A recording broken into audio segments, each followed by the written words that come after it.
As the United Nations General Assembly convenes in New York, the world's attention is once again drawn to the city that has long served as a crossroads for global diplomacy.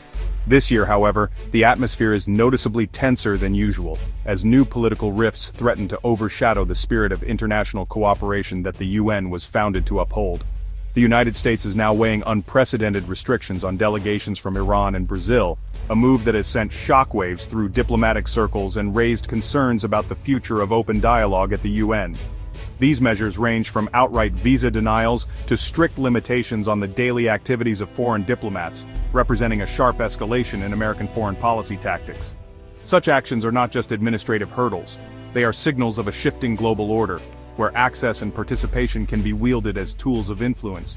For Iran, the context is especially fraught. The country is still reeling from a recent war with Israel and the dramatic collapse of nuclear negotiations, events that have left its international standing more precarious than ever. For Brazil, the dispute is deeply ideological, rooted in President Lula's outspoken support for the Palestinian cause, a stance that has put his government at odds with Washington and some of its allies. The proposed restrictions are more than just bureaucratic obstacles. They are a deliberate attempt to isolate and penalize, challenging the United States' long-standing role as an impartial host for the world's diplomats. Critics warn that such moves could undermine the very legitimacy of the UN as a neutral forum. Internal memos suggest that officials from Iran, Brazil, Sudan, and Zimbabwe could all face new hurdles in attending the General Assembly, with the possibility of further restrictions looming for other nations as well. At the center of this growing controversy are Iran and Brazil, whose delegations now find themselves under intense scrutiny and media attention, their every move dissected for signs of diplomatic fallout. The threat of barring diplomats, even heads of state from the United Nations, is a powerful diplomatic lever, one that raises fundamental questions about the organization's founding principles of universality and equal representation. Around the globe, governments and citizens alike are watching closely. Will the United States risk igniting a diplomatic firestorm, or will it ultimately allow the General Assembly to proceed as tradition and international law demand? The stakes could not be higher. What unfolds in New York over the coming days will reverberate far beyond the city's borders, shaping alliances, defining conflicts, and setting the tone for international relations for years to come.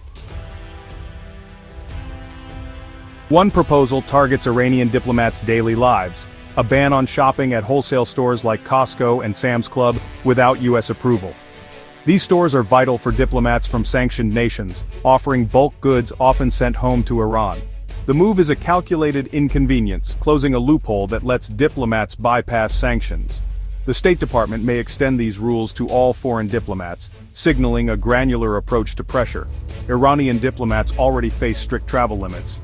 Now even shopping would require U.S. permission. This tactic is both psychological and logistical, reinforcing their isolation and vulnerability. The U.S. is making clear that no aspect of diplomatic life is off-limits in its campaign against Iran. Even a shopping trip becomes a pawn in a high-stakes geopolitical chess match. The severity of U.S. measures against Iran is rooted in the recent direct 12-day war between Israel and Iran. This was not a proxy conflict or a shadowy exchange of threats, it was open warfare, with missiles and airstrikes lighting up the skies over the Middle East. The world watched in shock as two regional powers clashed head-on, shattering any illusions of stability in the region.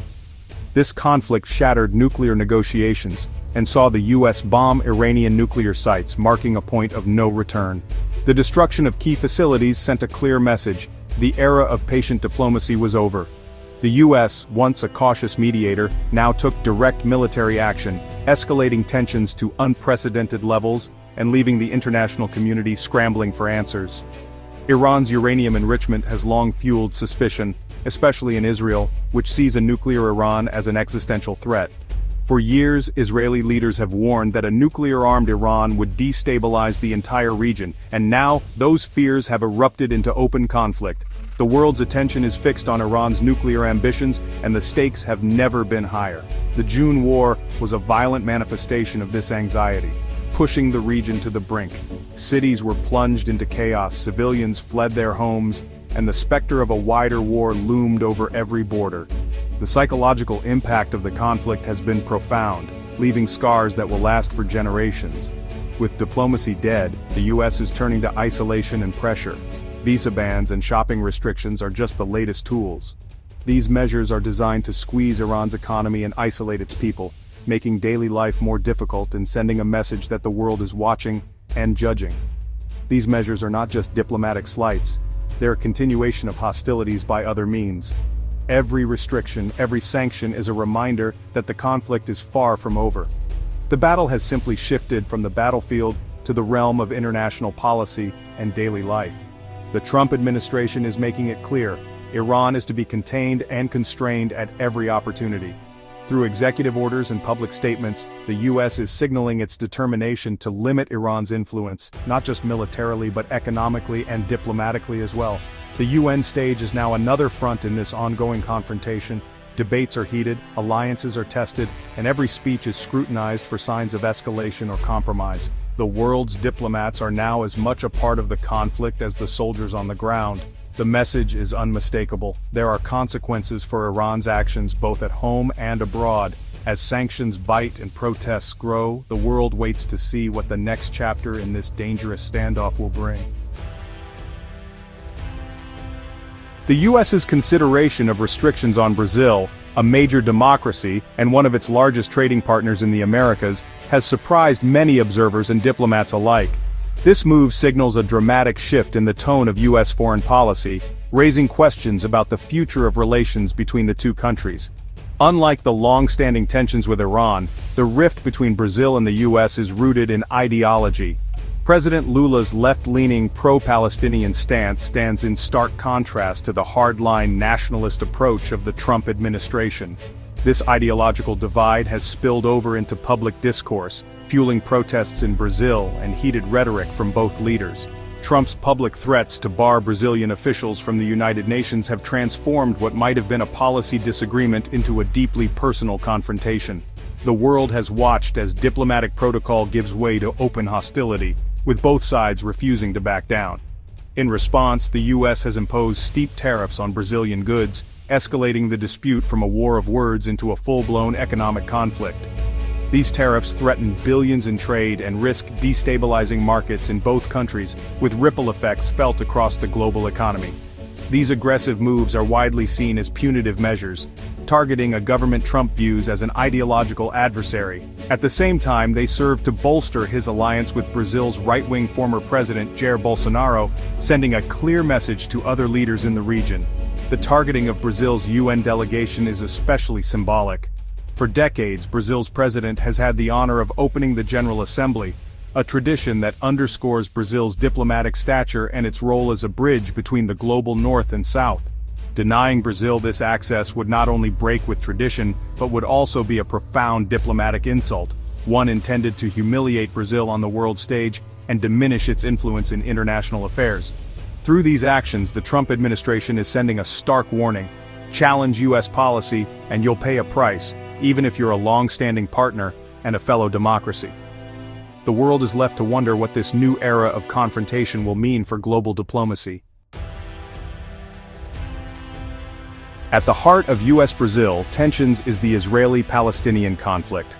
President Lula's vocal criticism of Israel and advocacy for Palestine have put him at odds with the Trump administration.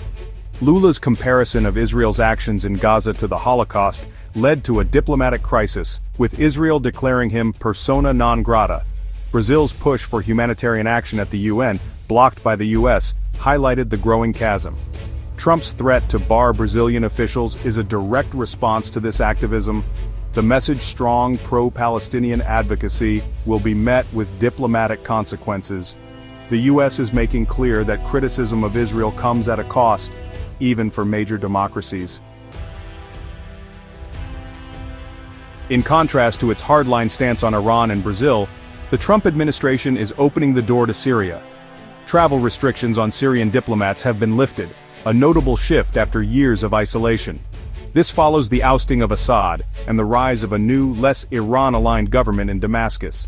The US is seizing the opportunity to weaken Iran's influence by engaging Syria's new leadership. The contrast is stark. Iran faces new restrictions, while Syria is welcomed back. This pragmatic approach shows US policy is driven by shifting interests, not permanent alliances. The Syrian exception is a clear signal: break with Iran and doors open. For the Trump administration, containing Iran remains the overriding goal. The US, as UN host, is obligated to grant access to all member states under the 1947 Headquarters Agreement. Threats to deny visas to Brazil and Iran are seen as a potential violation, sparking global alarm. Banning a major democracy like Brazil sets a dangerous precedent, raising fears of politicized exclusion from the UN. This could chill open debate, as nations may fear retribution for opposing US policy. The controversy risks eroding trust in the UN system and fueling calls to relocate its headquarters. The US is testing the limits of its host nation privileges, with the world watching nervously. The credibility of the United Nations as a global institution is at stake. The drama at the UN signals a new, confrontational era in global politics. The Trump administration is using its host nation leverage to punish adversaries and reward allies, departing from traditional diplomacy. For Iran, these moves deepen hostility. For Brazil, they escalate a diplomatic crisis. The contrasting approach to Syria highlights a purely strategic calculus: alliances are fluid, interests paramount. If the US proceeds with these bans, it risks a crisis of confidence in the UN and further diplomatic isolation. The world is watching to see if the US will moderate its stance or double down. The coming days will test the resilience of global diplomacy and the ideals on which the UN was founded. The stakes are high, and the outcome will shape the future of international relations.